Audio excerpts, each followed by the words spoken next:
Get in on the action this season with Underdog's Pick'em game. Select higher or lower between 2 and 8 players and compete for up to 325 times your entry. Use code DIRECTOR when signing up to receive up to $1,000 in bonus cash and a free pick. Go to Bolt fam, it's the Director. Chargers fans. Director, are you still moving? Yes, I'm still moving. I'm so sick of moving, but I'm still moving. We're making some progress. I mean, look at this guy. Yeah, full standing Stormtrooper now. We're going to get him nice and bolted up. Going to do some nice stuff with the backdrop coming up soon. But a little bit of short on time today, but we got to get talking a little bit about the NFL Combine. We've not talked about it at all on my channel yet, and it's something that honestly, kind of snuck up on me. We got some cool things to look forward to in terms of, where things start in terms of like looking at the draft. Like some of the stock is about to change, some of the names are about to fly up the board, and I got some guys that I honestly think we should all be paying attention to as Chargers fans coming in this weekend. Should be a lot of fun. There's a lot of positions the Chargers need: tight end, running back, two of the stronger, or I should say even defensive tackle. There's a whole bunch of them in this year's draft. A whole bunch of positions the Chargers need that fans should be paying attention to, and then some talent along the way, like wide receiver, offensive line, some guys at DB that I think it'll be a fun watch this week. Should be a good one, man. Before we do kick things off, shout out to the sponsor, Underdog. Use code DIRECTOR to receive up to $1,000 in bonus cash. Newcomers take advantage of the free pick on screen. It's a great way to support my platform and have some fun along the way. Before we do kick off, hit us up with a like and sub if you do enjoy this Chargers content. Small amount of time you guys take to hit the like, sub, and bell notification helps me out a lot. Let's get into this. Lights, camera. So sick of moving. Action! Who's got it better than us? Into the end zone, Charger fans are witnesses to history!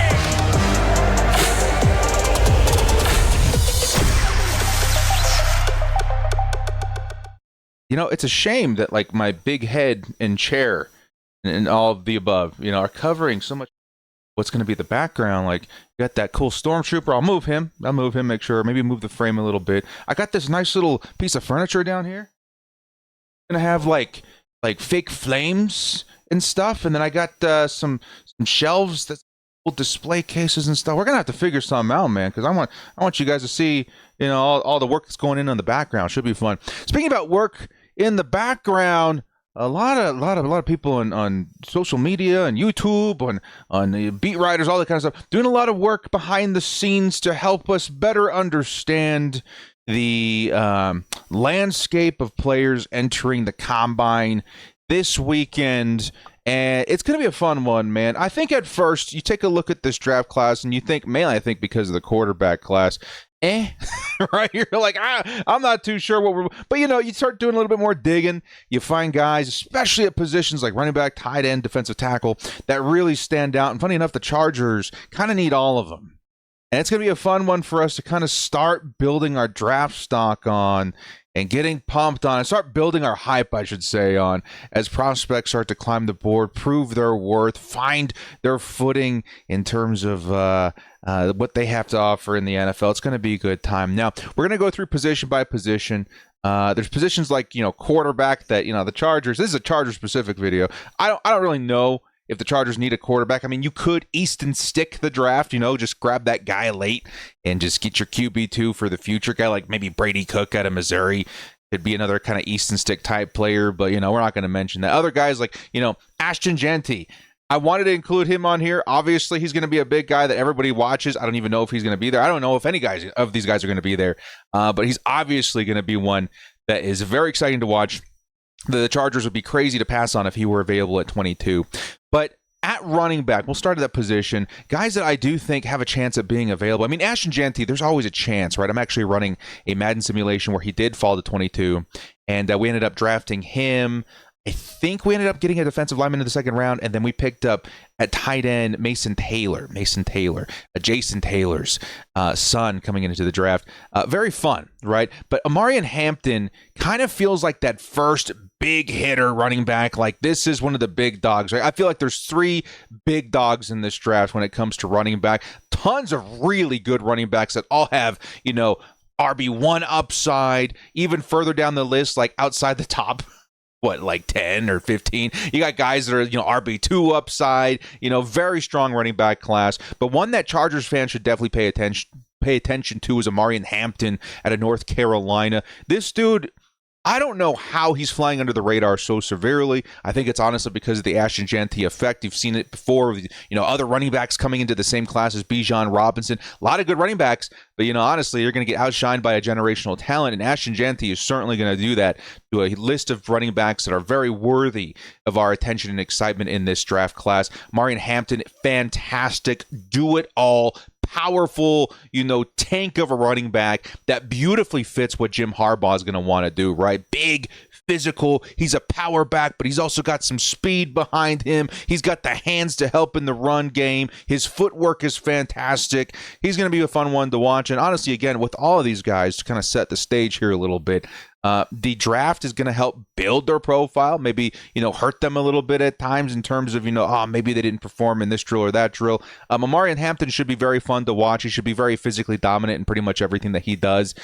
Should probably run in the 4.4s-ish. You see him running the 4.4s, you're feeling very comfortable in drafting him. I would say between the late first round and then certainly anywhere in the second round. As a matter of fact, while I was waiting for my kid's bus this morning, I was running a Madden sim where I did draft Colston Loveland in the first round, and Omarion Hampton slipped past the first 5 or 6 picks in the second round, and I was like, we're going to do it. We're going to Ladd McConkey this and go trade up for Omarion Hampton. I ran like 2 or 3 games with him. Super fun. Very, again, do-it-all running back that'll fit in pretty much any system, but especially a system that, respects the run game as much as the Chargers do.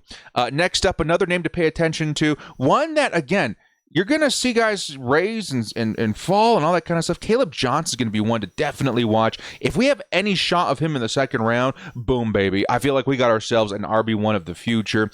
Think Omarion Hampton in some ways, I guess, in terms of the physicality, the tankiness, the wanted to go after contact, without maybe some of the other upsides of like catching and that kind of work, right? So it's going to limit him a little bit more than Hampton, but man, is Caleb Johnson an awesome running back when, paired with a guy like, Jim Harbaugh and Greg Roman.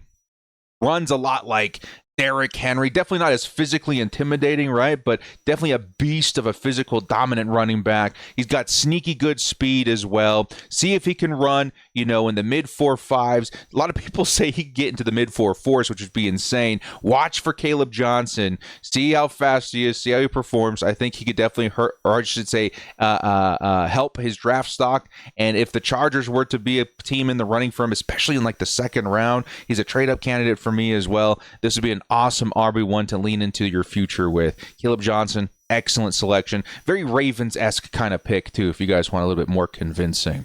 Finally, at running back, we're not going to pick all of them. Obviously, we don't have time to go through every single player that's going to be at the draft, or I should say at the combine. But Cam Skattebo, this is one where the combine actually matters, right? There's a lot of guys where it's like, they're going to be leaning on their tape. We already know what they are. The combine's just kind of the extra, cherry on top.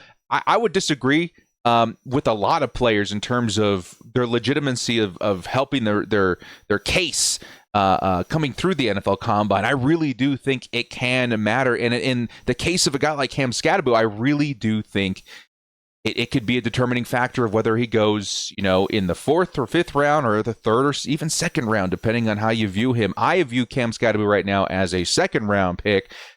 Seeing as he's an insanely physical runner, would fit, again, beautifully, all these guys really beautifully in a Jim Harbaugh team. But the combine, man, if he goes out there and if he helps his case, because right now you're probably guessing he's going to run in the 4.6s, definitely not, the most physical or in terms of, speed kind of running back. But if he can get that number, down a little bit, get into the low 4.5s, make me think less of the slower running backs and maybe more of that, okay, he's kind of got a little juice behind him, some power behind him. I feel like it really helped his case out. Also in the comment section below, how do you pronounce Cam Skattebo?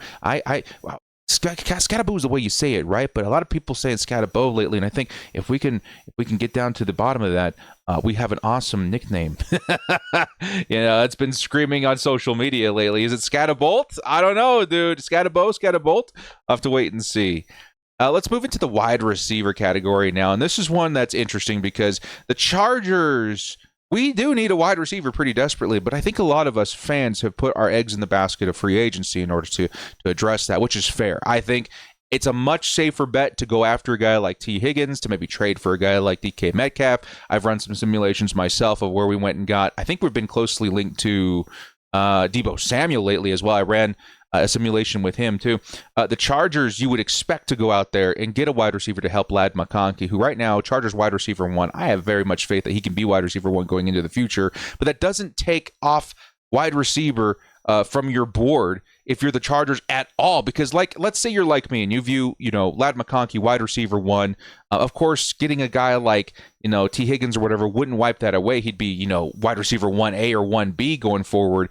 But you can lean in on the Ladd McConkey narrative a little bit more by drafting a guy to be your number 2 rather than, pushing Ladd McConkey to more of a 1B role with a big dominant wide receiver. You can still find something like that in this year's draft. This year's draft definitely not as intimidating, or I should say as impressive as last year's draft. That was a crazy draft. We're all fresh off of, the Marvin Harrisons and the Malik Neighbors and the Roma Dunzes. But this is not a bad wide receiver class, especially, at the top. Like if you want to find a guy, in the first 2 or 3 rounds, I think you could get someone that you could pair with Ladd McConkey and find a lot of success with, starting with Emeka Egbuka.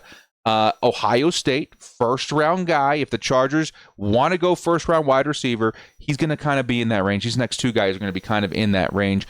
And he feels like a great fit. I think a lot of people seeing him as more of a slot guy. I think he can play pretty much anywhere. He's got excellent speed. Routes are smooth and crisp. Hands are great. Buka is a kind of a do-it-all guy. Kind of reminds a lot of people of a bit of a faster Keenan Allen in some cases. If the Chargers, let's say we do miss out on a position that we maybe want a little bit more, a connection like a Colston Loveland, if Buka is there, I mean, you're solving a pretty big issue for the Chargers. That if by this point hasn't been solved, let's say that by this point we don't have that free agent or we don't have that trade, Egbuka is going to be very attractive to us as a fan base in the late first round. Another guy that declared late, one that's going to be very exciting for the Chargers if he is available, and we still do have that big need, is Matthew Golden out of Texas. This is one that Chargers fans should definitely be excited about.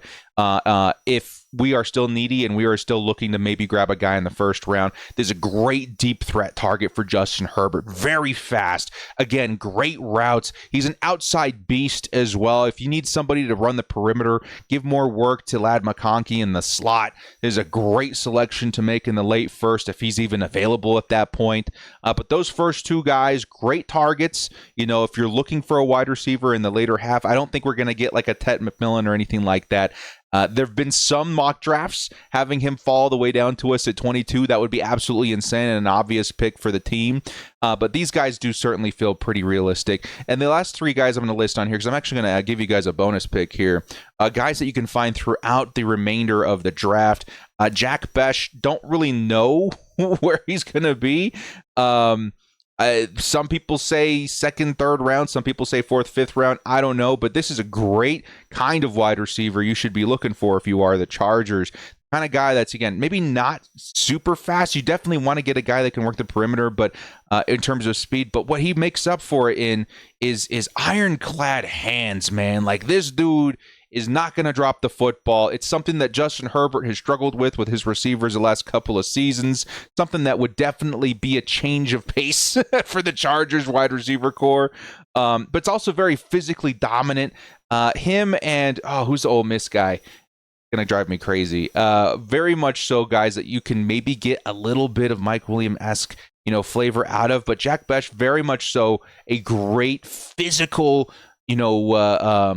fit for this team, right? He wants contact. He wants, the extra yards. He wants to help in the run game. Very good run defender, by the way, man. I should say run blocker. This guy, very, very good. If you want to get someone out there to help block for you, Bech is going to be a very good option. I know maybe Chargers fans a little fresh off the TCU, jitters. Well, that's okay, man. I think Bech is going to grow on a lot of people, and he would definitely be a very physical kind of wide receiver that a lot of people can start getting behind. If you guys want more of that speed threat, though, I would invite you to take a look at the 40 time especially especially this weekend, of Isaiah Bond. Now, this is kind of the riskier prospect. One of the riskier ones you're going to find on the list, right? He's maybe, I don't even know how to explain it. Like, he could definitely pop or he could definitely not. Like, it feels almost 50-50 to a lot of people. I don't think I would go that far. I would say more than likely I would say he does a very good, job inserting himself into the NFL. But if you want a speed option, if you want a guy to turn on the 40, segment for in the draft in the combine this weekend, look for Isaiah Bond out here, man. He's probably one of the best speed options you're going to find in this draft. He's got shades of Xavier Worthy. He's probably going to run in the 4.2s more than likely. And if you are looking for a guy, I don't know where you draft him, second round, third round, probably more than likely second round. This is somebody that can certainly turn, that part of the field on its head, especially when paired up with the Justin Herbert type arm in that offense. So Isaiah Bond's another one. And if you guys want more of a budget option, right, like, I want that speed, but maybe not at that price tag, there is one more guy, I hope I'm pronouncing it right, Arian Smith, insanely fast. This is kind of a pure upside pick, right? We've seen these a couple of times in the past. This guy's going to probably run in the low 4.2. Keep that in mind. So if you guys want names to kind of look forward to, Bond, Smith, Besh, these are guys at the wide receiver position to kind of pay attention to. Now at tight end. Tight end's definitely going to be a big one for the Chargers. I say this all the time. Everywhere Jim Harbaugh's been, there's been a very good tight end team behind him, right? It's a position that he very much so highly covets. And it's one that we have to pay attention to in the combine because, again, it's going to help some guys stock and give us more confidence and hype behind the whole idea of bringing in another tight end. Now, Tyler Warren, I don't know if he's going to be there. Was I reading that right this morning, that he wasn't going to work out? He wasn't going to do the combine? I don't know. That'd be kind of crazy. But, he's a... The reason I'm putting him on here, because everyone's saying that he's not going to be there, that there's no chance that he reaches the Chargers at 22, which for a large part of it, I would say, yeah, you're probably right. But this is tight end, okay? Just like the running backs, Ashton Jeanty is not off the table.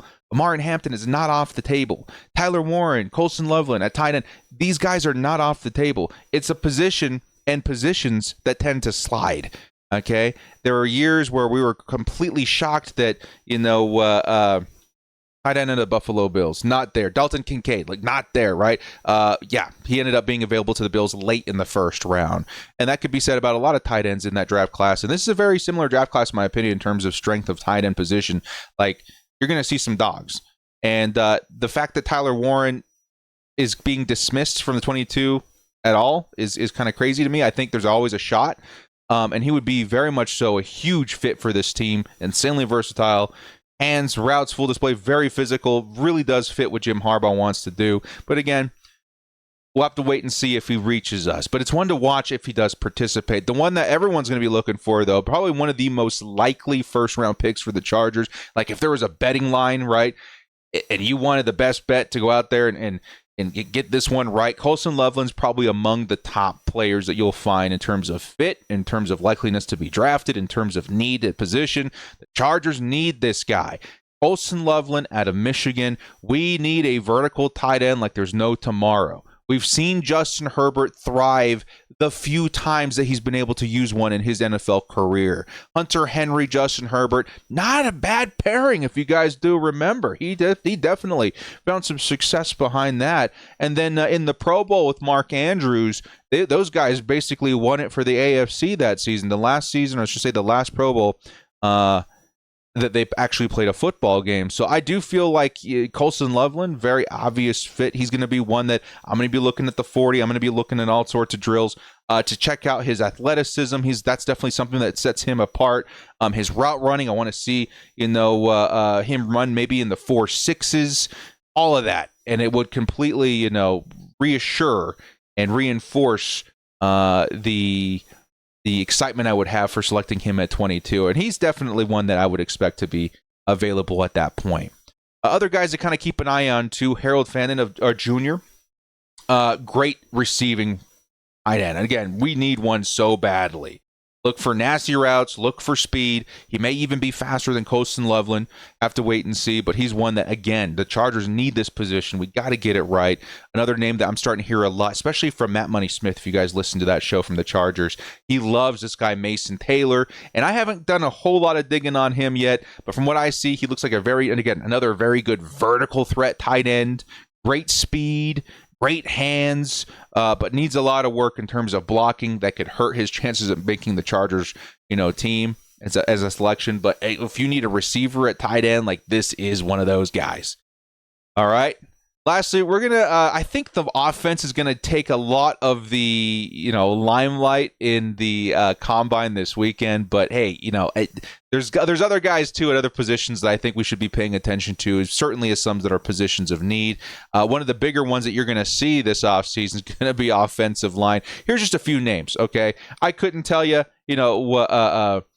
what drills, to get super stoked on, see how much, they do in the weight room and all that kind of stuff too. But offensive line, Tyler Booker, Alabama, one of the more, talented guards you're going to see come out of the draft. He was very much so high on a lot of people's boards. He'd be very good. The Chargers and its fans, I also know, very much so looking forward to grabbing a center to maybe learn behind Bradley Bozeman if we bring him back, compete for snaps there. Jake Majors out of Texas is a good option.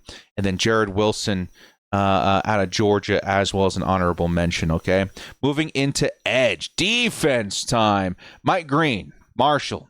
These are guys that, I'm expecting the Chargers in and around the area to be intrigued by an edge player in the draft. Honestly, there's going to be a whole lot of need for it, whether you see it or not right now. The Chargers with Khalil Mack is going to determine a lot about what we do at this position. Do we keep Khalil? Does he get snagged by another team? Do we keep Joey Bosa? We're starting to hear that Joey Bosa might be returning, which would definitely be an interesting development of the edge position. Either way, edge has got to be a position that we all pay attention to. Mike Green's a really good one to check out, especially in the combine. Seeing as some of his best traits are his explosiveness, his speed, he's got great technique. It's definitely one to watch out for. Shamar Stewart's going to be another one out of Texas A&M. This is one of your more powerful edge defenders, right? This is guys that bring a lot of that force. And then finally, Jack Sawyer at Ohio State. This is an excellent, powerful run defender too. So you got kind of three flavors there, right? You kind of got your explosive, fast kind of guy. You kind of got your power guy right here, and then your run stopper guy right here. I think those are three definitely good ones to pay attention to. But I got to do much more research of the position. The move has definitely taken its toll on the draft research this season. Defensive line. This is a big one, man. This is okay. No amount of move is gonna hide the fact from me that defensive line is insanely good this season. Specifically, interior defensive line is insanely stacked. You're gonna find starters at this position all the way through rounds 3 and 4, like instant difference makers. And the Chargers are going to be part of that. Like the two positions I think the Chargers could double dip in my opinion, defensive line, running back. Defensive line's definitely a very big one that they've got to get right, especially when you're looking at an opportunity with so many names. You're going to see, again, guys in the first, all 3 days pretty much that we got to pay attention to, because I do believe that we're going to see one or two come to the Bolts.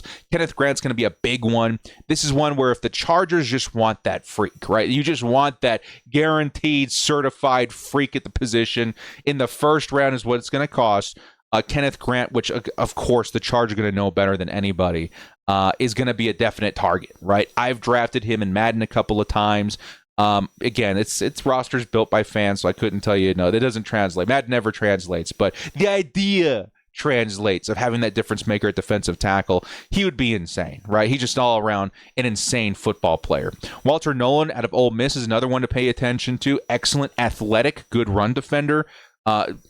Again, these are the kind of guys, the kind of names that we're looking at. Then Derek Harmon. I know there's some Oregon fans that would be remiss if I did not mention him. Powerful, good run defender. Had some nice pass rush upside as well. These are some names to pay attention to, but that list is going to definitely grow as the offseason goes on. Last couple honorable mentions at a couple of defensive positions. Linebacker.